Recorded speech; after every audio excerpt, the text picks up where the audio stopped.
ٹھیک بات یہ ہے کہ اگر وہ اس دستور کو نہ توڑتے تو ایسٹ پاکستان الگ نہ ہوتا، چونکہ دستور سازی ایک بہت بڑا میجر پرابلم تھا۔ جب اس پہ کنسنسس ڈیولپ ہو چکا تھا، اس کے بیسک اصولوں پہ کمپرومائز ہو چکا تھا، اس کو تسلیم کیا جا چکا تھا، تو وہ دستور کسی نہ کسی انداز سے چلتا رہتا، اور اس میں ایسٹ پاکستان کو بھی اتنی ہی پارٹیسپیشن ملتی جتنی ویسٹ پاکستان کو حاصل تھی، ان کو بھی اقتدار میں آپ اتنا ہی موقع دیتے تو پھر یہ موقع شاید کبھی پیدا نہ ہوتا۔ اس لحاظ سے ایوب خان ہیں جو سب سے پہلا ظلم کیا وہ اس دستور کو توڑنا تھا، جس کی پھر بڑی لانگ رینج ریپرکشنز ہیں۔ اچھا، جب آپ موازنہ کرتے ہیں یا ذمہ داری کے تعین کرتے ہیں، بیلنس شیٹ بناتے ہیں بھٹو اور یحییٰ میں، تو ثانیہ مشرقی پاکستان کے لحاظ سے آپ بھٹو اور یحییٰ میں کس کو زیادہ ذمہ دار قرار دیتے ہیں؟ یار یہ اگین بڑا نازک سا بڑا پیچیدہ سا سوال ہے۔ بات یہ ہے کہ یحییٰ خان بنیادی طور پر ایک آرمی ڈکٹیٹر تھا جس میں سیاسی بصیرت نام کی کوئی چیز موجود نہیں تھی۔ ٹھیک، وہ نہ رائے عامہ کے مسائل کو سمجھتا تھا اور نہ اس کو یہ اندازہ تھا کہ اس کی مارچ کے آرمی ایکشن کا یا باقی معاملات کا رد عمل کیا ہوگا۔ اختیار کس کے پاس تھا؟ یحییٰ خان کے پاس۔ فیصلے وہ کر رہا تھا۔ یہ ضروری نہیں تھا کہ وہ بھٹو کے ہر مشورے پہ عمل کرتا، لیکن بھٹو پہ یہ ذمہ داری عائد اس لحاظ سے ہوتی ہے کہ بھٹو نے میری چھوٹی سی بات، میرے نزدیک بھٹو نے اس پروسیس کو، اس عمل کو جو ایسٹ اور ویسٹ پاکستان کے درمیان دوری پیدا کر رہا تھا، تیز کیا۔ اس کی ذمہ داری یہ ہے کہ اس نے ایکسلریٹ کیا، اس نے اس گیپ کو برج کرنے کی کوشش نہیں کی، اس نے اس موقع سے فائدہ اٹھانا چاہا، اور وہ پھر یحییٰ خان کا لاڑکانہ جانا اور شکار کی باتیں اور ویسٹ پاکستان کی باتیں وغیرہ وغیرہ وہ آپ کے سامنے ہے۔ یحییٰ خان ہماری اس تاریخ میں ایک ویلن کے طور پہ ہمیں نظر آتے ہیں، ان کی ایک دو خوبیاں، وہ ایک خالصتاً پروفیشنل سولجر ٹائپ آدمی تھے۔ سیاسی حکمرانی کے وہ بالکل یحییٰ خان اہل نہیں تھے، نہ ان کو سیاست میں آنا چاہیے تھا، لیکن انہوں نے خود ایوب خان کے خلاف ایک بڑی گھمبیر سازش کی، اور میرے پاس اس بات کے شواہد موجود ہیں کہ ایوب خان کو آخری دنوں میں مایوس کرنے میں، اقتدار سے علیحدگی اختیار کرنے میں یحییٰ خان کی سازش نے بڑا اہم رول ادا کیا۔ یہ لوگ تو صرف یہ کہتے ہیں نا بھاشانی گراؤ جلاؤ، ریلوے اسٹیشن لاہور کو آگ لگاؤ، وہ اس کے اشارے پہ ہو رہا تھا یحییٰ خان کی، اس میں تو کوئی شبہ نہیں، اس میں کوئی شبہ نہیں۔ یہ باہر سے جو ایک پریشر بلڈ اپ کر رہا تھا ایوب خان پر یحییٰ خان، وہ اپنی جگہ، اور وہ کتابوں میں اس کا ذکر بھی آ چکا۔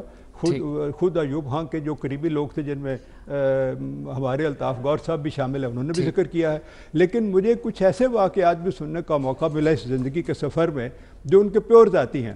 مثلا غلام محمد پرویز، ان میں کچھ بتا دیجیے۔ مثلا غلام محمد پرویز بیٹھے ہوئے تھے ایوب خان کے پاس، جب ان کو چٹ جاتی ہے ایوب خان کے پاس as a president of Pakistan, یہ ان کے آخری دنوں کی بات ہے، چٹ جاتی ہے کہ جناب وہ پورے ملک میں آگ لگ گئی، فلان جگہ اتنی ہڑتالیں، فلان جگہ یہ ہو رہا ہے، فلان جگہ یہ ہو رہا ہے، چونکہ یحییٰ خان اور اس کے جو ساتھی اور اس کے جو دوست تھے وہ ان چیزوں کو پس پردہ وہ تھے، یہ ایک کلچر پیدا کرنے میں کہ ایوب خان مجبور ہو کر استعفیٰ دے دے۔ چنانچہ وہ غلام پرویز کہتے ہیں کہ جی میں نے دیکھا کہ چٹ آئی ہے، اور میں نے جب پریزیڈنٹ صاحب دیکھ چکے تو انہوں نے مجھے پڑھ کے سنائی۔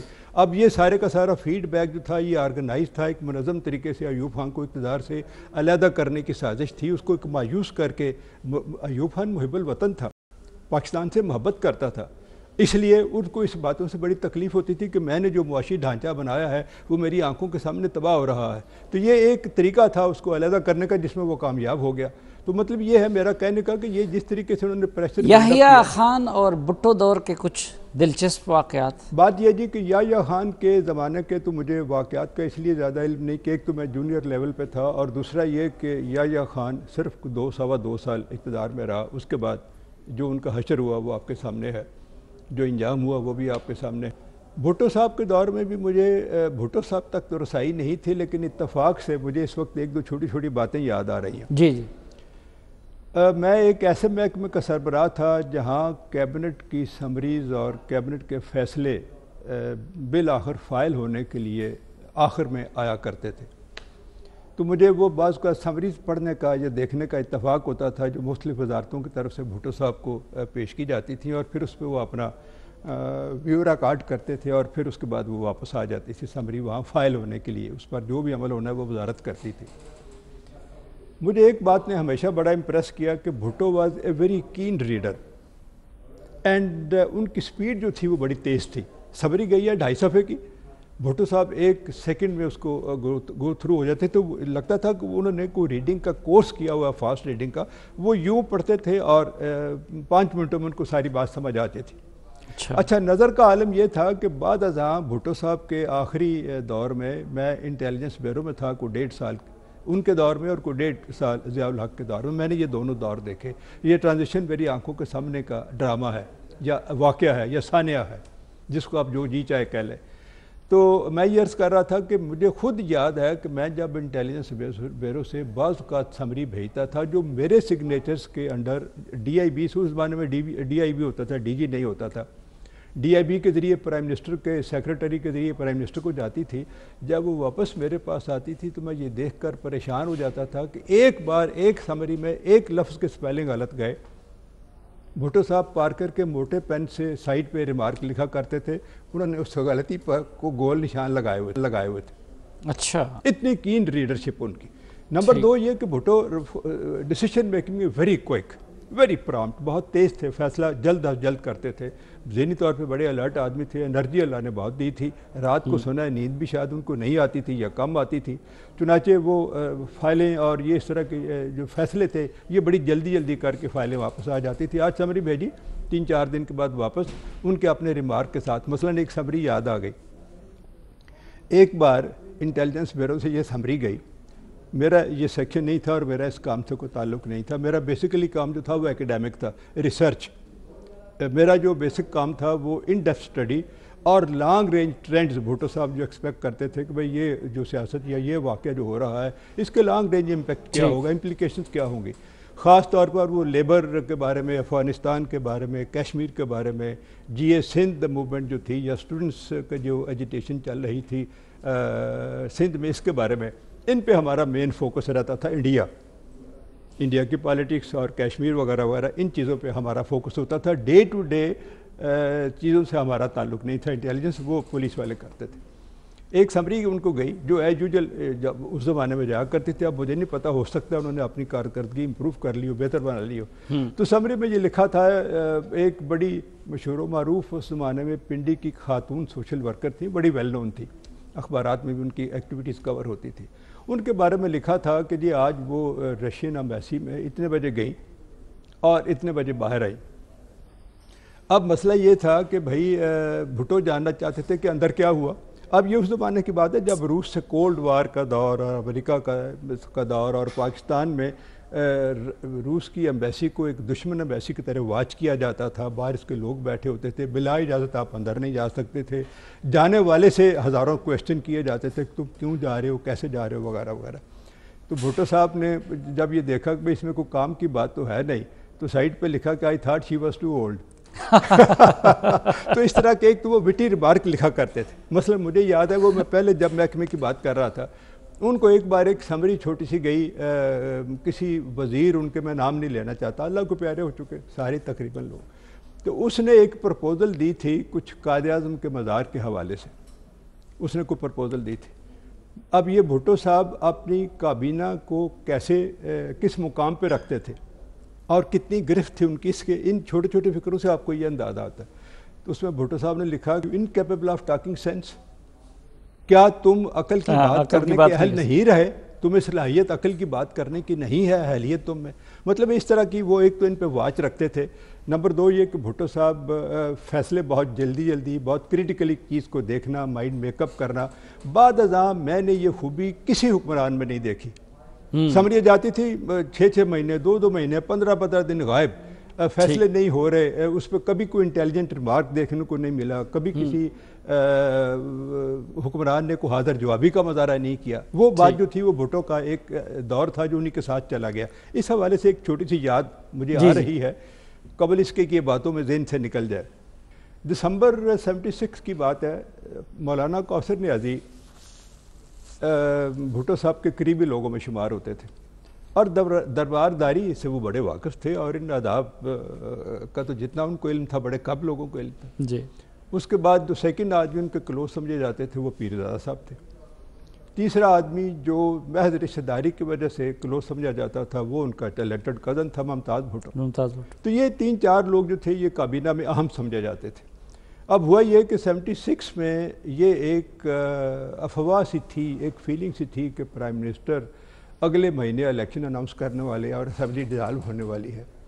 ابھی ان کا 1 سال باقی تھا، اس لیے کچھ لوگ کہتے تھے کہ نہیں وہ اپنا 1 سال پورا کریں گے، کچھ لوگ کہتے تھے کہ نہیں وہ 1 سال پہلے ہی الیکشن کروا لینا چاہتے ہیں بیکاز ہی فیلز کہ اس وقت میں پاپولر ہوں، مجھے ووٹ مل سکتے ہیں، عوام میرے ساتھ ہیں، تو اس لیے ان کو اپنی چونکہ وکٹری کا یقین ہے تو وہ یہ کام کرنا چاہتے ہیں.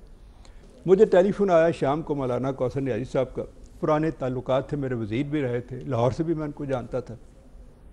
ان کا جی آپ شام چائے میرے ساتھ پئیں. میں نے کہا جی بہت اچھا، میں حاضر ہو جاؤں گا. اس وقت میں انٹیلیجنس بیورو میں تھا، اس لیے مولانا نے مجھے یاد کیا تھا. تو میں ان کے کہنے پہ ان کے گھر گیا تو میں نے دیکھا کہ ان کا بڑا خوبصورت بہت اچھا تھا گھر تھا، اس کے سامنے بہت بڑا سا لان تھا. وہ لان میں ٹرالی رکھے میرا انتظار کر رہے تھے، چائے کی ٹرالی، شدید سردی کے موسم. میں گیا، مولانا بڑے اتفاق سے ملے، ہم اندر چلے گئے، باتیں ہونا شروع ہوئیں. ان سے 2-2.5 منٹ سے زیادہ صبر نہیں ہوا، چنانچہ 2-2.5 منٹ کے بعد ڈائریکٹلی انہوں نے مجھ سے سوال پھینکا مجھ پر. کہنے لگے ڈاکٹر صاحب آپ کو یہ پتہ ہے کہ پیرزادہ صاحب بہت سے دنوں سے دفتر نہیں جا رہے، کوئی 1-1.5 ماہ سے. میں نے کہا جی ہاں مجھے پتہ ہے. کہنے لگے آپ کو یہ بھی پتہ ہے کہ ممتاز بھٹو کو 2 یا 3 ماہ سے گھر میں بند ہے، وہ بھی نہیں جا رہا دفتر. میں نے کہا جی یہ بھی پتہ ہے. کہنے لگے آپ کو یہ بھی پتہ ہے کہ میرا پیچھا کیا جا رہا ہے اور میرے بارے میں مواد اکٹھا کیا جا رہا ہے. میں نے کہا جی ہاں مجھے اس کا بھی اندازہ ہے. کہنے لگے مجھے ایک بات بتائیے. انہوں نے یہ نہیں پوچھا کہ میرے خلاف کیا مواد اکٹھا ہو رہا ہے یا کیا ہو رہا ہے، مجھے ایک بات بتائیے یہ سب کچھ کیوں ہو رہا ہے. میں نے کہا جی مجھے بالکل اندازہ نہیں ہے، اس لیے کہ میں پاور کاریڈارز میں نہیں ہوں، نہ میں کوئی اندر کا رازدان ہوں، نہ میرا وہ مقام ہے کہ پرائم منسٹر مجھ سے کوئی بات شیئر کرے. میں نے تو پرائم منسٹر کو فزیکلی دیکھا ہوا بھی نہیں ہے، میں نے صرف ایک بار ان کو ایک کنونشن ٹائپ چیز میں جو رائٹرز کی ہوئی تھی اس میں صرف دیکھا. میں تو ان کو پرسنلی نہیں جانتا، اس لیے میرا یہ گیس ہے. کہنے لگے کیا گیس ہے؟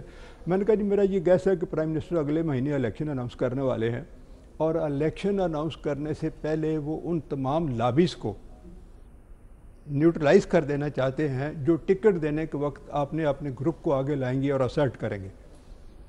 اچھا، کیونکہ ان کے اپنی لابیز ہیں نا جی، کابینہ میں ہمیشہ لابیز اپنی ہوتی ہیں، تو جو لوگ اپنے لابی کو آگے لانا چاہیں گے امیدواروں کو، ان کو وہ پہلے نیوٹرلائز کر دینا چاہتا ہے، پھر وہ الیکشن اناؤنس کرے گا پرائم منسٹر اگلے مہینے. ان کی بات بڑی خوبصورت تھی یار مولانا کوثر نیازی کہ اللہ تعالیٰ انہیں جنت نصیب فرمائے. آمین. انہوں نے بڑی خوبصورت بات کی جو میرے زندگی کے ایک سبق میں سے سبق بن گیا. اور میں یہ نہیں کہنا چاہتا آپ کو کہ وہ بات بعد ازاں ایک چھوٹی سی میٹنگ میں میں نے میاں نواز شریف کو سنائی. جب انہوں نے اس طرح کا کام کرنا چاہا تو میں نے ان کو روکا اور یہ کہا کہ یہ میں بات آپ کو سنا رہا ہوں، یہ سن لیجئے مولانا کوثر نیازی کی، اور یہ بات میں 86 کی کر رہا ہوں اور وہ بات 76 کی ہے. 10 سال کا درمیان میں عرصہ گزر چکا تھا. یہ کیا بات تھی؟ اچھا جی، مجھے وہ کہنے لگے کہ ڈاکٹر صاحب آپ کا کیا خیال ہے، بھیڑیے کا خوف اچھا ہوتا ہے یا بڑے بھائی کا ادب؟ بھیڑیے کا خوف اچھا ہوتا ہے یا بڑے بھائی کا احترام؟ اب میں نے کیا جواب دینا تھا اس بات کا، لیکن یہ راز اس دن کھلا کہ جب مارشل لا لگا، ضیاء الحق صاحب نے ٹیک اوور کیا، تو ہمارے ڈائریکٹر انٹیلیجنس بیورو کو یہ ڈیوٹی لگی کہ یہ جتنے لوگ ہاؤس اریسٹ ہیں، مولانا کوثر نیازی بھی، ممتاز بھٹو بھی، پیرزادہ وغیرہ وغیرہ، ان سے جا کر وہ پرسنلی ملیں. وہ جب مولانا کوثر نیازی سے مل کر واپس آئے تو اس زمانے کے ڈی آئی بھی اللہ کو پیارے ہو چکے، بڑے شریف آدمی تھے، بہت اچھے آدمی تھے، انٹلیکچول آدمی تھے، پولیس کی سروس کے باوجود intellectual type of a person, ان میں بڑی خوبیاں تھیں. مجھے انہوں نے یہ بات رازداری سے بتائی. کہنے لگے یار میں مولانا کوثر نیازی سے مل کے آیا ہوں. اب یہ وہ لوگ ہیں جو بھٹو صاحب کے بڑے قریب تھے اور ان کی سلطنت کا، ان کی گورنمنٹ کا ستون شمار ہوتے تھے، اور ان کا یہ ویو تھا کہ انہوں اتھے مارو جتھے پانی بھی نہ ملے. اندر نفرتیں اتنی تھیں اچھا کہ اس کو وہاں مارو جہاں پانی بھی نہ ملے. اور یہی یہ وجہ ہے کہ پیرزادہ صاحب جس رات بھٹو صاحب کو یعنی نیازی صاحب جیسے لوگوں نے بھی یہ مشورہ دیا ضیاء الحق کی ٹیم کو کہ بھٹو کو اتھے مارو جتے پانی نہ ملے. یہی بات جو ہے یہ پیرزادہ صاحب کے بارے میں تھی، یہی بات ان کے ممتاز بھٹو کے بارے میں تھی. سارے کے سارے لوگ اندر نفرت سے بھرے ہوئے تھے، لیکن خوف سے اور اقتدار کے لالچ میں بیٹھے ہوئے تھے. یہ بات جو ہے اس کو as a matter of principle آپ پاکستان میں مارد وجود میں آنے والی ہر جمہوری کابینہ، دیکھیں ڈکٹیٹرشپ کا انداز اور ہوتا ہے، ضیاء الحق کی کابینہ جو تھی وہ صرف اس کو اکاؤنٹیبل تھی. جمہوریت کے دور میں سیاسی کابینہ جتنی آج تک بنی ہے یہ اصول آپ ان پہ اپلائی کر لیں. میں نے ہر کابینہ میں یہ تماشا دیکھا ہے. لوگ موجود ہوتے ہیں, پرائم منسٹر کے بڑا قریب ہوتے ہیں, صاحب الرائے ہوتے ہیں, گورنمنٹ بدلتی ہے تو وہ اندر سے پتہ چلتا ہے کہ یار یہ تو نفرت سے بھرا ہوا تھا اس کے اگینسٹ جس کی گورنمنٹ میں کام کر رہا تھا. یعنی جو سب سے زیادہ قریب سمجھا جاتا ہے حکمران کے, اس کے دل میں سب سے زیادہ نفرت اور بغض. اور میں نے یہ ایک عجیب و غریب تماشا دیکھا ہے کہ چلیے بھٹو صاحب تو سخت گیر تھے, ایک جاگیردارانہ ذہن تھا ان کا اور وہ جاگیردارانہ انداز سے حکومت کرتے تھے, اور خاص طور پر اپنے کابینہ بینا کے لوگوں کو تو وہ بالکل پنجابی میں کہتے ہیں آنے والی تھان پہ رکھتے تھے. لیکن یہ تماشا میں نے ان وزرائے اعظم کے دور میں بھی دیکھا ہے جو بظاہر اس طرح کے سخت گیر نہیں تھے. وہ بھی آپ سے جاننا ہے. ڈاکٹر صاحب آپ ویسے جمہوریت کے دلدادہ بھی نظر آتے, لیکن سب سے زیادہ قریب آپ جنرل ضیاء الحق کے سمجھے جاتے تھے, کیوں؟ میں جنرل ضیاء الحق صاحب کے قریب تو کبھی بھی نہیں تھا. البتہ ان سے جو پہلی ملاقات ہے اس کا میں حوال تھوڑا سا آپ کو سنانا چاہوں گا. وہ بڑی دلچسپ ملاقات تھی جس سے آپ کو ان کی شخصیت کو بھی سمجھنے میں تھوڑی سی مدد ملے گی. ضیاء الحق صاحب جب تشریف لائے تو جو لوگ شروع ہی میں کچھ زیر عتاب آئے ان میں بھی شامل تھا. لیکن ایک چھوٹا سا واقعہ میں آپ کو عرض کرنا چاہوں گا چونکہ that is a part of history, تاریخ کا ایک حصہ ہے. ہوا یہ کہ جب ضیاء الحق صاحب تشریف لائے تو میں انٹیلیجنس بیورو میں تھا, اور ایک دن یہ حکم آیا کہ جی ضیاء الحق صاحب نیب کے بارے میں کوئی نیشنل عوامی پارٹی کے بارے میں کچھ فیصلہ کرنا چاہتے, کیونکہ آپ کو پتہ اپنے بھٹو صاحب کے دور میں اس پہ پابندی لگی, سپریم کورٹ اس پر بین لگا چکی تھی, اور حیدرآباد ٹریبونل جو تھا وہ اپنا کام دکھا رہا تھا, کیس چل رہا تھا. تو یہ آیا کہ جناب اس پہ ہمیں ایڈوائز کرے, انٹیلیجنس بیورو جو ہے وہ اس پہ مجھے ایڈوائز کرے کہ میں اس کے بارے میں کیا فیصلہ کروں, اس کو جو پابندی لگی ہے اس کے ضمن میں کیا کیا جائے. شروع میں جو ان کے پالیسی ساز تھے, جو ان کے ذہن پر حاوی تھے لوگ, وہ 3 حضرات تھے. غلام اسحاق خان, اچھا, رویداد خان بعد میں بالکل اور شخصیت بن کر ابھرے, اور جنرل غلام حسن. اچھا, جنرل غلام حسن جو تھے وہ ان کی نیشنل سیکیورٹی ایک ادارہ جو انہوں نے بنا رکھا تھا اس کے چیئرمین تھے, اور حکم جنرل غلام حسن کی طرف سے ہمیں یہ آیا تھا, جو باقی بھی ساری انٹیلیجنس ایجنسیز کو گیا, کہ ہر سمری جو ہے وہ انہیں بھیجی جائے گی, بجائے اس کے کہ وہ CMLA کو بھیجی جائے, ان کے ذریعے وہ CMLA کو سمری جائے گی. ڈائریکٹلی آج کے بعد اپنی گورنمنٹ کو, ہیڈ آف دی اسٹیٹ کو سمری نہیں بھیج سکتے, میرے پاس آئے گی. ٹھیک. اب یہ 3 حضرات جو تھے یہ گورنمنٹ چلا رہے تھے, یہ گورنمنٹ کے انسائڈر تھے. انہوں نے ہی ضیاء الحق کے ذہن میں یہ بات ڈالی تھی کہ جی آپ نیب کو اپنی تقویت کے طور پر, اپنی طاقت کے طور پر استعمال کریں بھٹو کے اگینسٹ, چونکہ اس وقت ان کا سب سے بڑا دشمن تو بھٹو تھا, بھٹو سے پالا پڑا تھا, اور یہ بات شروع کی ہے. وہ خوفزدہ بھی تھے. ان کے کہنے پر وہ ہمارے پاس یہ حکم نامہ آیا کہ جی آپ یہ اپنی رائے دیں. میں نے وہ رات بھر ریکارڈ اسٹڈی کرنے کے بعد صبح جا کر سمری بنائی, اور طریقہ یہ ہوتا ہے سرکار عالم کا کہ جب آپ اس طرح کی کسی سیریس موضوع پہ سمری بناتے ہیں تو حکمران کو آپ 2-3 آپشنز دیتے ہیں کہ جی یہ آپشنز ہیں, آپ جس پہ چاہے عمل کر لیں. اس پہ بتایا بھی جاتا ہے کہ اس کا یہ نتیجہ, اس کا یہ نتیجہ, اس کا یہ نتیجہ. میں نے اس میں یہ پرپوز کیا تھا کہ چونکہ نیب پر پابندی سپریم کورٹ کے ذریعے لگی ہے, ایک جوڈیشل پروسیس کو بھٹو نے اڈاپٹ کیا تھا, اس لیے میرے سجیشن یہ ہوگی کہ آپ مہربانی فرما کر ان پابندی جو اٹھانے کا سوچ رہے ہیں وہ بھی سپریم کورٹ کے ذریعے ہی اٹھائیں. اور اس کی بنیاد یہ ہے کہ حیدرآباد ٹریبونل جو اتنے برسوں سے چل رہا ہے, ابھی تک 25-26 گواہ صرف ہوئے ہیں, باقی کو 100-150 ہوئے, یہ تو قیامت تک فیصلہ نہیں ہو سکے گا. نمبر 1. نمبر 2, نیب نے بائیکاٹ کیا تھا, اور ان کا یہ کہنا تھا کہ جی ہمیں تو پورا ریکارڈ جو ہے وہ سامنے لانے کی اور سپریم کورٹ کے سامنے پلیس کرنے کی اجازت نہیں دی گئی, اب آپ ان کو موقع دیں, اور اسی بنیاد پر سپریم کورٹ کو کہیں کہ یہ ریویو کر لے اپنے ڈیسیشن, اور وہاں سے پابندی ہٹ جائے جوڈیشل ریویو کے ذریعے, تو وہ بہتر ہے بجائے اس کے کہ آپ یک طرفہ فیصلہ کر لیں. دوسرا یہ تھا کہ آپ یک طرفہ ایز اے CMLA فیصلہ کر لیں, اس کی یہ امپلیکیشنز ہوں گی. سمری چلی گئی. دوسرے یا تیسرے دن صبح میں نے اخبار اٹھایا تو سرخی یہ تھی کہ ضیاء الحق صاحب نے نیب سے پابندی اٹھا لی, ولی خان کو اور ان کے دوست ساتھیوں کو یہ سرخی تھی, حب الوطنی کا سرٹیفکیٹ دے دیا کہ یہ محب الوطن لوگ ہیں. اچھا, ہو گئی بات. اخبار کی باقاعدہ یہ سرخیاں تھی, پابندی ہٹ گئی, اور ان کو یہ تھا کہ جو ان کو محب الوطن قرار دے دیا وغیرہ وغیرہ, چونکہ ضیاء الحق صاحب کا یہ سٹیٹمنٹ تھا. اچھا جی, اگلے دن نہیں 3-4 دن ٹھہر کے مجھے ڈائریکٹر انٹیلیجنس بیورو نے بلایا, کہنے لگے کہ ڈاکٹر صاحب کچھ گڑبڑ ہے. میں نے کہا جی کیوں, کیا ہوا؟ کہنے لگے کہ آج مجھے ضیاء الحق صاحب نے ویکلی بریفنگ کے لیے بلایا تھا اور اس میں انہوں نے مجھے جاتے شکایت کی کہ میں نے آپ سے نیب کے بارے میں رائے مانگی تھی, آپ نے کوئی اوپینین نہیں دی. میں نے کہا جی میں نے تو وہ جنرل غلام حسن صاحب کو سمری اسی دن بھجوا دی تھی. کہنے لگے ہاں میرے پاس تو وہ نہیں آئی, تو آپ نے ان کو کیوں بھیجی, مجھے کیوں نہیں بھیجی؟ کہنے لگے میں نے کہا جناب یہ ان کی طرف سے انسٹرکشن ہے as a head of the national security council کہ ہر سمری میرے تھرو جائے گی. یعنی ہماری ایڈوائس ضیاء الحق تک پہنچی ہی نہیں.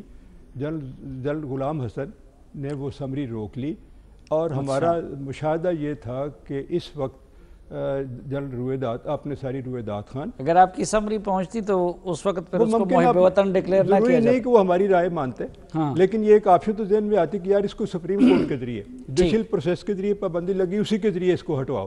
بہرحال کہنے کا مطلب یہ تھا کہ اندر جو لوگ بیٹھے ہوئے تھے, یہ 3 حضرات جن کے میں نام لے رہا ہوں, ان سب کے رشتہ دار, ایک کا داماد, باقیوں کے بھتیجے بھانجے بھائی, سب کے سب نیب کے آفس بیرر تھے. And they had a soft corner for them. انہوں نے یہ ساری کی ساری سچویشن مینیپولیٹ کی تھی. یہ سچویشن مینیپولیٹ, میں صرف آپ کو یہ بات بتانا, ایک سیکنڈ یہ بات بتانا چاہتا ہوں کہ یہ مینیپولیشن اندر سے کیسے ہوتی ہے. اور ضیاء الحق نئے نئے آئے تھے, نائب تھے, ان کو حکمرانی کا بھی انداز اور یہ راز ابھی سمجھ نہیں آئے تھے, بعد میں تو وہ بڑے قائم ہو گئے. ہم ذرا بے نظیر بھٹو صاحبہ اور نواز شریف صاحب کی طرف بھی آئے. ان دونوں کو آپ نے کیسے پایا بطور انسان, بطور حکمران؟ دیکھیے جی بات یہ ہے کہ بے نظیر کے ساتھ تو میں نے کام کیا نہیں, اس لیے میرا جو امپریشن ان کے بارے میں وہ ایک ڈسٹنٹ کا امپریشن ہے. مثلا میں ایک چھوٹا سا ذاتی واقعہ, بے پناہ ہے لیکن ایک چھوٹا سا ذاتی واقعہ. میں نے اس زمانے میں دی نیوز میں ایک آرٹیکل لکھ دیا جو ایکسٹراویگنس کے بارے میں تھا کہ حکومت کس طرح فضول خرچی, اور یہ کہ پرائم منسٹر جاتی ہے یو این او کی میٹنگ میں پورا جہاز بھر کے 200 لوگوں کا, اور پھر نیو یارک پہنچنے سے پہلے امبیسڈر کو حکم ہوتا ہے کہ جی وہاں وہ میکڈونلڈ کے ہارٹ برگر جو ہیں وہ جہاز میں پہنچائے جائیں وغیرہ وغیرہ, وہ ٹرالی آتی ہے. اس طرح یہ روپیہ برباد کر رہے ہیں. مہاتیر آتا ہے تو وہ ایک ملٹری سیکٹری کے ساتھ فقط پرائیویٹ کسی روٹ سے کسی پرائیویٹ ایئر لائن پہ نہ کوئی جہاز بک کروا کے آتا ہے, نہ مہنگے ہوٹلوں میں ٹھہرتا ہے. اس پہ بے نظیر صاحبہ نے لیا نوٹس اور میری ایکسپلینیشن کال ہو گئی شروع, اور مجھے کہا گیا کہ تم بتاؤ تمہیں نوکری سے کیوں نہ نکالا جائے. وہ ایک لمبی داستان ہے, میں اس میں کیا جاؤں کہ جس کو اللہ تعالیٰ بچانا چاہے, وہ کہتے ہیں جس کو اللہ رکھے اسے کون چکھے. ان کی پروسیڈنگ جاری تھیں کہ ان کو حکومت سے نکال دیا گیا. لیکن اب ایک دوسرا آسپیکٹ سن لیجئے. بے نظیر میں یہ ایک بہت بڑی ود ان کامرز کہہ لیجئے خوبی تھی کہ وہ کرٹیسزم یا نوٹ آف ڈسینٹ کو, اختلاف کو بالکل برداشت نہیں کرتی تھی. یہ جمہوری لوگ تھے, جمہوریت کی باتیں کرتے تھے, لیکن اندر سے مزاج جو تھا وہ بالکل اپنے آپ کو حرف آخر, اپنے آپ کو عقل کل سمجھنے والا, کوئی ڈسینٹ, کوئی اختلافی نوٹ وہ برداشت نہیں کرتے تھے. یہ سب لوگ, سب کا ایک خاص مزاج تھا, اور اس کی وجہ شاید یہ تھی کہ ان کی کوئی سیاسی ٹریننگ ٹھیک طریقے سے نہیں ہوئی تھی. کچھ چیزیں آپ اپنے فیملی کلچر سے گھر سے انہیرٹ کرتے ہیں. اب ظاہر ہے بے نظیر نے بہت سی چیزیں اپنے باپ سے انہیرٹ کی, سندھ کے کلچر سے کی, اپنی ان کی مخصوص. یہ نواز شریف کے بارے میں بھی یہ مشہور ہے کہ وہ بھی اختلاف برداشت نہیں کرتے. ایک سیکنڈ اس کا میں دوسرا پہلو آپ کو بتا لوں. اب بے نظیر وزیر اعظم نہیں رہی, اور ایک وہ سٹیج آئی کہ وہ ایک طرح کی ایک سڑکوں پہ موومنٹ چلا رہی تھی, ایجیٹیشن ان کی ایک طرح کی جاری تھی. تو وہ میرے ایک بڑے قریبی عزیز, میرے ایک فرسٹ کزن, ان کے جن کے ان کے ساتھ بڑے قریبی تعلقات تھے, وہ ان کے گھر دعوت پہ گئی.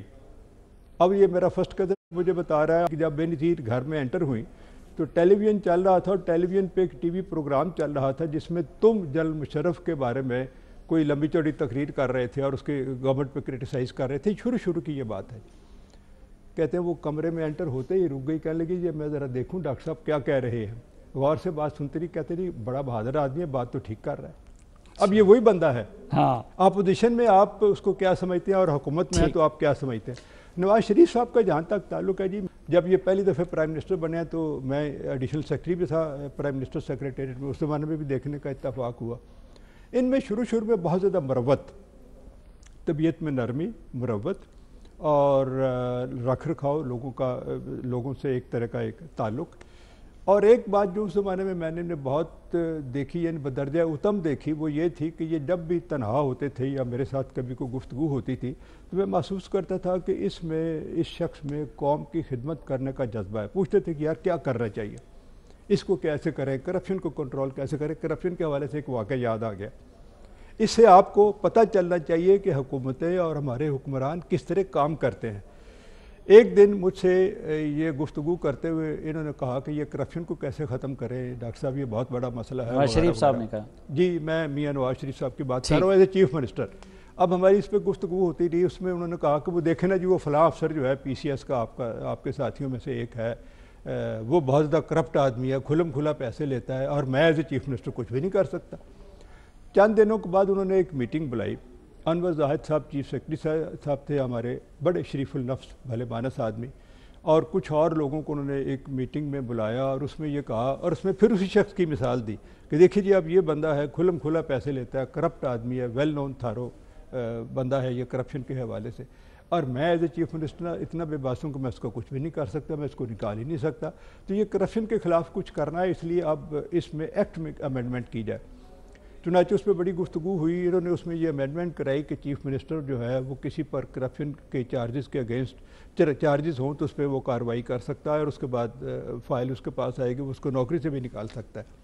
یہ اس میٹنگ میں فیصلہ ہوا۔ اس میٹنگ میں انہوں نے اس شخص کا نام لیا، وہ اللہ کو پیارے ہو چکے، میں ان کا ذکر نہیں کرنا چاہتا، ان کا نام لیا، ان کو ایز اے کرپشن ماڈل پیش کیا، ان کی بنیاد پہ ایکٹ میں امینڈمنٹ کروائی، سب کچھ کیا، ساری تفصیلات کی۔ کچھ عرصے کے بعد، کچھ عرصے سے مراد یہ کبھی 2-3 ہفتے ہی گزرے ہوں گے، تو ان کو سائی وال کا ڈپٹی کمشنر بنا کے بھجوا دیا گیا، اسی شخص کو۔ اچھا، میں بڑا حیران ہوا کہ یہ کیسے ہوا ہے، یہ تو کہہ رہے تھے کہ یہ بڑا کرپٹ آدمی ہے، تو میں نے ادھر ادھر سے، ظاہر ہے میں چیف منسٹر سے تو نہیں پوچھنا چاہتا تھا، میں نے ان کے قریبی لوگوں سے پوچھا، حسن پیر زادہ اور باقی لوگوں سے، کہ یار یہ کیسے ہوا؟ انہوں نے کہا جی وہ 2-4 سفارشی تھے اور باقی اس کی اپنی خوشامد، وہ زبان کا بڑا زبردست ماہر تھا آدمی، اس نے وزیر اعلیٰ صاحب سے مل کے کچھ اس طرح کی اس طرح ان کی خوشامد کی ہے کہ وہ ان کا ایک طرح کا ان کا دل میں سافٹ کارنر پیدا ہو گیا۔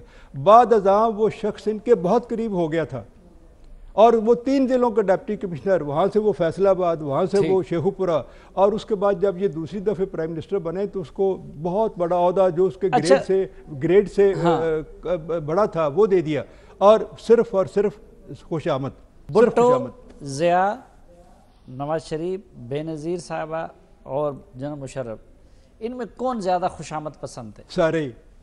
سارے ایک جیسے، سارے کے سارے خوشامد پسند، ڈگری کا فرق ہو سکتا ہے، میرے نزدیک شاید بے نظیر بہت زیادہ، میاں نواز شریف نمبر 2، ضیاء الحق نمبر 3، مشرف بھی نمبر 3 پہ آئے گا۔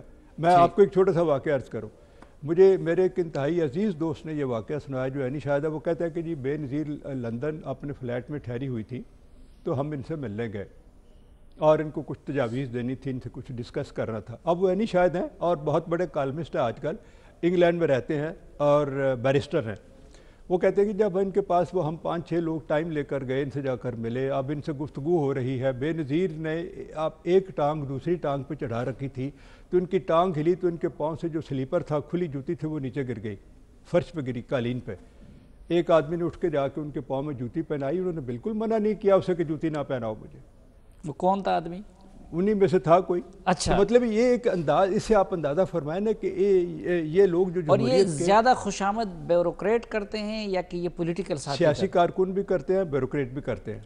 سیاسی کارکن جو ہے وہ میری آنکھوں کے سامنے میاں نواز شریف کو تو قائد اعظم سے بڑا لیڈر اور پتہ نہیں کیا کیا بنا دیتے تھے، پھر بعد میں یہ بیوروکریٹ کے بارے میں تو یہ کہا جاتا ہے کہ جی یہ بڑے مغرور لوگ ہوتے ہیں، طاقتور لوگ ہوتے ہیں، ملک کو چلا رہے ہوتے ہیں، اصل اختیار ان کے پاس ہوتا ہے، پڑھے لکھے بھی ہوتے ہیں، ان کو کیوں کرنا پڑتا ہے خواہ خوشامد؟ بات یہ ہے، میرا تجربہ بیوروکریسی کے بارے میں جو میں نے سروس کے آخری 15-20 سال گزارے اوپر کے لیول پر، جہاں میں گورنمنٹوں کو اندر سے دیکھتا رہا، وہ یہ ہے کہ بیوروکریٹ ڈیسیشن میکنگ میں بالکل امپارٹنٹ نہیں ہوتا تھا، اور نہ ڈیسیشن میکنگ میں اس کا کوئی امپارٹنٹ رول ہوتا تھا۔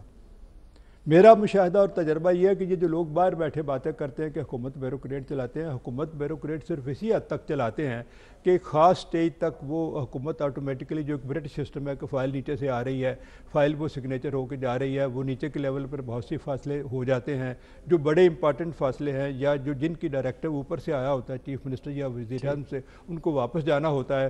اس میں ان کا فقط یہ رول ہوتا ہے کہ جو وہ 2-4 آپشنز دے دیں، یہ بتا دیں کہ یہ کر لیں، یہ کر لیں، فیصلہ آخر اور آخری اوپر والوں کا ہوتا ہے۔ لیکن ڈاکٹر صاحب، پاکستان کے جو ایلیٹ کلاسز ہیں وہ تبدیل ہوتے رہے، کسی زمانے میں جاگیردار ہوتے تھے، پھر اس میں سرمایہ دار آ گئے، لیکن بیوروکریٹ ہم دیکھ رہے ہیں کہ جس طرح ایلیٹ کلاس تھا اسی طرح ہی ایلیٹ کلاس ہے. جی ایلیٹ کلاس نہیں ہے، یہ آپ کا امپریشن ہے.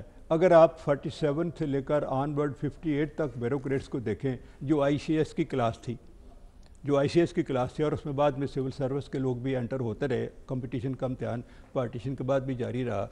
وہ ایلیٹ کلاس بالکل اور طرح کی تھی، اور وہ واقعی صحیح معنوں میں ایلیٹ کلاس تھی، اور انہوں نے وہ برٹش ٹریڈیشنز انہیرٹ کی تھیں. ان میں ہم دیکھتے ہیں کہ ایک طرح کا تکبر بھی ہوتا تھا، عوام سے دوری، لوگوں سے بالکل فاصلے پہ رہنا، اور بڑے ہائی پیڈسٹل سے بات کرنی، اور ان کی بات کو گورنمنٹ کے حلقوں میں سنا بھی جاتا تھا، اور اس پہ غور بھی کیا جاتا تھا. میرے علم میں ہے، اور یہ تاریخ کا حصہ ہے، کہ بعض اوقات جوائنٹ سیکرٹری کے لیول کا آدمی قائد اعظم کی بات کو اوور رول کر دیتا تھا، یہ کہہ کر کے جی اس میں فائننس انوالو ہے، اور فائننس والوں نے اس پہ اعتراض کیا، اور قائد اعظم کہتے تھے کہ ٹھیک ہے، آپ نے جو کہا ہے ٹھیک ہے. تو جو طبقہ قائد اعظم کی بات کو وہ رول کر سکتا تھا، ان کے لیے نواز شریف، بے نظیر، عمران خان وغیرہ کی بات کو یہ سیاسی کلچر بالکل بدل گیا. صافی صاحب، میری آنکھوں کے سامنے یہ منظر بدلا ہے، میں نے اپنی آنکھوں کے سامنے اس کو بدلتے دیکھا ہے. بھائی بات یہ ہے کہ اس زمانے میں بیوروکریسی 47 سے لے کر آن ورڈ 53-4 تک بہت زیادہ انڈیپینڈنٹ تھی، اور ان کی انڈیپینڈنس کو اہمیت دی جاتی تھی. وہ کسی سیاسی پارٹی کے نہ حصے تھے، نہ ان کا کسی سیاستدان کے ساتھ کوئی ذاتی تعلق ہوتا تھا. محلاتی سازشوں میں یہ کتنے پاورفل آرگنائز تھے، یہ محلاتی سازشوں میں شامل ہوئے. غلام محمد گورنر جنرل بن گیا، چودھری محمد علی وزیر اعظم بنے، اس سے پہلے وزیر خزانہ رہے. سکندر مرزا آپ کے ملک کے پہلے گورنر جنرل، پھر بعد میں پریزیڈنٹ ہو گئے کانسٹیٹیوشن کے بعد. یہ بیوروکریسی تھی نا، اندر گھسی، ٹیلنٹڈ لوگ تھے، پڑھے لکھے لوگ تھے، اپنا راستہ بناتے، اور محلاتی سازشوں کے ذریعے یہ کو ووٹ لے کر نہیں آئے تھے، اوپر تک پہنچ گئے. یہ جو کلاس تھی 58 تک جو ہم دیکھتے ہیں، یہ انڈیپینڈنٹ لوگ تھے، ان کا کسی پولیٹیکل پارٹی کے ساتھ کوئی کمٹمنٹ نہیں تھی. یہ جس کلچر کی آپ بات کر رہے ہیں، میری آنکھوں کے سامنے میں نے دیکھا ہے کہ بیوروکریسی جو تھی وہ ڈیوائیڈ ہو چکی تھی. کچھ لوگ پیپلز پارٹی کے وفادار، کچھ لوگ میاں صاحب کے وفادار، کچھ لوگ جو تھے وہ سسٹم کے وفادار، یا درمیان میں نیوٹرل، ادھر بھی اور ادھر بھی. سیاستدانوں نے بیوروکریسی کو اپنے وفاداروں میں بدلنے کی کوشش کی، اپنے وفاداروں کو قریب لائے، اپنے وفاداروں کو اہمیت دی، آؤٹ آف دی وے پروموشنیں دیں جا کر، اور ان سے اپنی مرضی کے کام کراتے رہے. اور پھر ان کا حشر آپ دیکھ لیں، اور باقیوں کا حشر آپ ابھی دیکھیں گے. تکبر، اختیار اور سازش، ان تینوں میں آج بھی بیوروکریسی ٹاپ پہ نہیں ہے باقی اداروں کی بنسبت، باقی طبقات کی بنسبت؟ بات یہ جی کہ اگر آپ اس کو تھوڑا سا ہسٹری کے پوائنٹ آف ویو سے دیکھیں، چونکہ میں تو تاریخ کا ایک چھوٹا سا طالب علم ہوں، تو آپ کے ملک میں متکبر طبقے جو ہیں یہ بدلتے رہے ہیں، ان میں کمی اضافے ہوتے رہے. آپ اس بات کو مت بھولیں. مثلا پارٹیشن ہوئی، پاکستان بنا، تو آپ کا سب سے متکبر طبقہ جو تھا وہ بیوروکریٹ تھے، آئی سی ایس. یہ بڑے متکبر لوگ ہوتے تھے، اور ڈیسیشن میکنگ بھی کرتے تھے، اور ان کے فیصلوں کو کوئی چیلنج بھی نہیں کرتا تھا. اس طرح یہ طبقہ ہے. آپ کے صنعت کار اور بزنس مینوں میں بھی جو ٹاپ کے لوگ تھے وہ تو تھے ہی، جاگیرداروں میں بھی ایک ٹاپ کا طبقہ تھا، وہ بھی تھا. اب ایک نیا طبقہ آپ کے سامنے آیا ہے. وہ پتہ نہیں آپ نے نوٹس کیا کہ نہیں، پچھلے 6-7 برسوں میں جب سے یہ بہت سارے چینل آئے مشرف کے دور میں، ہمارے بہت سے اینکر پرسن سامنے آئے، بہت سے تجزیہ نگار سامنے آئے، بہت سے وہ لوگ جو بیچارے لکھنے لکھانے کی تو صلاحیت رکھتے نہیں تھے، انہوں نے کبھی زندگی میں کالم یا 4 سطریں تو لکھی نہیں، لیکن پروگرام میں ایز اے تجزیہ، ان کو تجزیہ نگار کی حیثیت سے ان کو بلایا جانے لگا، ان کو یہ اہمیت ملی، عوام میں ان کی پہچان کا ایک عمل شروع ہوا. تو ہماری آنکھوں کے سامنے دیکھتے دیکھتے، اور یہ میرا تجربہ ہے، میں تجربے سے کہہ رہا ہوں، کیونکہ میں اینکر پرسنوں سے یہ وہ سارے میرے کو ہی گئے ساتھی دوست ملتا رہتا ہوں، دیکھتا رہتا ہوں، ان کی چال ڈھال بھی دیکھتا ہوں، ان کو ایئرپورٹوں پہ بیٹھے بھی دیکھتا ہوں، پروٹوکول کی خواہش بھی ان کی دیکھتا ہوں، اہمیت کی خواہش بھی دیکھتا ہوں. دیکھتے دیکھتے ایک نیا طبقہ ہمارے ملک میں جو متکبر اور بیوروکریسی کے طرح اپنے آپ کو بہت اعلیٰ سمجھنے والا ابھرا ہے، وہ آپ کے یہ اینکر پرسنز اور آپ کے یہ انالسٹ ہیں. یہ اس لیے آپ جیسے پڑھے لکھے اور شریف لوگوں نے ٹی وی پہ آنا اور وہاں بیٹھنا چھوڑ دیا ہے؟ نہیں، یہ تو خیر میری تو اپنی وجوہات ہیں کہ میں تجزیہ نگاری کو میں جو روز دیکھتا ہوں یہ گالی گلوچ ہے. اور سب سے بڑی مصیبت یہ ہے کہ جب آپ ٹیلی ویژن کے چینل دیکھ رہے ہیں، چونکہ 15-16 چینلز کو میں گو تھرو ہوتا ہوں کوئکلی، تو میں یہ دیکھتا ہوں کہ بھئی اس میں انڈیپینڈنٹ رائے یا ایسی رائے جس کی آپ کی انفارمیشن میں اضافہ ہو، یا آپ کی کوئی ذہنی تعمیر میں اس کا کوئی کردار ہے، وہ نظر نہیں آتی. جو پارٹی کے لوگ ہوتے ہیں ان بیچاروں کا ضمیر تو پارٹی لیڈر کے پاس ہوتا ہے، وہ خود وہاں ٹی وی پہ تشریف لاتے ہیں اور ان کو پتہ بھی ہوتا ہے کہ وہ جھوٹ بول رہے ہیں، جھوٹی تعریف کر رہے ہیں، لیکن وہ کر رہے ہوتے ہیں۔ انالسٹوں کے بھی اپنی اپنی وفاداریاں ہیں، اپنے اپنے گروہ ہیں، اس لیے بھائی وہ جو کہ انڈیپینڈنٹ رائے ہوتی ہے، ایکیڈیمک رائے ہوتی ہے۔ ڈاکٹر صاحب آپ نے درست کہا، اس مسئلے کا حل کیا ہے؟ کیسے میڈیا کو صحیح ٹریک پہ لایا جائے؟ دیکھیے جی، بات یہ ہے کہ آپ اس کا کچھ بھی نہیں کر سکتے، اس کا علاج وقت کرے گا۔ میرے سامنے ہے 70 سال کی تاریخ، آج بیوروکریسی میں اتنی اکڑ فونی بالکل نہیں رہی جتنی ہم نے 58 تک دیکھی۔ اور پھر ایوب خان نے جس طرح بیوروکریسی کو استعمال کیا، ایوب خان کے دور میں بیوروکریٹ بہت زیادہ متکبر ہوتے تھے کیونکہ ان کو اسٹیٹ کی سرپرستی حاصل تھی۔ آہستہ آہستہ آہستہ ہم نے دیکھا کہ وہ سائیڈ لائن ہوتے چلے گئے، نیچے جاتے چلے گئے۔ یہ میڈیا اس وقت جو آپ کو بڑا متکبر نظر آتا ہے، وقت اس کا علاج کرے گا اور وقت ہی بہترین۔ تکبر تو ختم ہو گیا، لیکن اب تو اس کا گلا گونڈا جا رہا ہے۔ میں یہ کہہ رہا ہوں کہ یہ بچ بھی جائے اور تکبر بھی اس کا ختم ہو جائے اور اس کا رول نیگیٹو کی بجائے پازیٹیو ہو جائے، اس کے لیے کیا کیا جائے؟ اس کے لیے اس کے علاوہ اور کوئی صورت نہیں ہے کہ آپ اپنے پروگراموں کو پارٹی پلیٹ فارم بنانے کی بجائے ایکیڈیمک پروگرام بنائیں، جس طرح کہ امریکہ، برطانیہ کے بعض انڈیپینڈنٹ چینلز میں بعض انڈیپینڈنٹ پروگرام ہوتے ہیں۔ اس کی ایک ایکیڈیمک ویلیو بنائیے جس سے لوگوں کی تربیت ہو، لوگوں کی انفارمیشن میں اضافہ ہو، ان کو پتہ چلے کہ ہاں کوئی عقل کی بات۔ یہ جو روز اخبارات میں چھپنے والی گالی گلوچ ہے اور یہ جو لاؤڈ، لیکن ڈاکٹر صاحب وہ تو قوم کا ذوق بھی ہم نے بہت خراب کیا ہے۔ جب تک لڑائی جھگڑا گالم گلوچ نہ ہو تو قوم بھی تو نہیں دے۔ جی بالکل ایسی بات نہیں ہے۔ یہ قوم آپ سے لڑائی جھگڑے اس لیے نہیں مانگتی کہ وہ لڑائی جھگڑے زندگی میں اور بہت دیکھتے ہیں۔ یہ آپ ریٹنگ بڑھانے کے لیے جو اس طرح کی سستی حرکتیں کرتے ہیں، اس سے آپ کو ڈیمیج ہوتا ہے، نقصان ہوتا ہے۔ ان دی لانگ رن آپ کو اس سے بالکل فائدہ نہیں ہوتا۔ آپ اگر اپنے ٹی وی پروگرامز کو سیریس بنائیں، سیریس انالیسس کا سورس بنائیں، لوگوں کی انفارمیشن ذہنی تعمیر میں اگر آپ کا کوئی رول ہو تو یہی لوگ آپ کی عزت کرنا شروع کریں گے، آپ کی بات کو اہمیت دینا شروع کریں گے۔ لیکن یہ جو آپ بات کرتے ہیں تکبر کی، میں آپ سے بالکل متفق نہیں، چونکہ میں ہر روز آپ کے لوگوں کو دیکھتا ہوں اور مجھے ان میں تکبر نظر آتا ہے آپ کے اینکر پرسنوں میں، جو اپنے آپ کو بہت زیادہ امپارٹنٹ اور بڑا متکبر سمجھنے لگے، اس لیے کہ وہ پرائم منسٹر کی بھی ضرورت ہے، وہ حکومتوں کی بھی ضرورت ہے، اپوزیشن کی بھی ضرورت ہے، اور جو انڈیپینڈنٹ آپ کے یہاں بہت بڑے بڑے روسا اور صنعتکار ہیں ان کی بھی ضرورت ہوتی ہے۔ آج صورتحال یہ ہے کہ جس اینکر پرسن یا جس ٹی وی انالسٹ کی جتنی زیادہ نویسنس ویلیو ہے، جتنی زیادہ نویسنس ویلیو ہے، اتنا ہی زیادہ وہ اہم ہے اور اتنا ہی زیادہ اس کو اوپر اور دوسرے طبقوں میں بلایا جاتا ہے اور اس کی پذیرائی کی جاتی ہے اور اس کو کلٹیویٹ کرنے کی، جس کو میں کہتا ہوں، کوشش کی جاتی ہے۔ اس کا علاج وقت ہے۔ یہ وقت بڑا ظالم ہے، وقت گزرنے دیجئے، آہستہ آہستہ آہستہ باقی طبقوں کی طرح، جس طرح آج آپ کے ہاں صنعت کار اور جاگیردار اتنا پاورفل نہیں رہا اور اتنا کڑفو نہیں رہا جتنا ہوا کرتا تھا، یہ بھی اپنے آنے والی تھام پہ آ جائیں گے۔ But let the time take its own course, وقت کو بدلنے دیجئے، یہ وقت کا دھارا جو ہے ان کو بدلے گا۔ ناظرین، ڈاکٹر صفدر محمود صاحب کے ایک بار پھر شکریہ کے ساتھ اور اس توقع کے ساتھ کہ پروگرام سے متعلق اپنی رائے سے آپ ہمیں آگاہ کرتے رہیں گے، آج کے اس خصوصی جرگے سے اجازت چاہتا ہوں۔ اللہ حافظ۔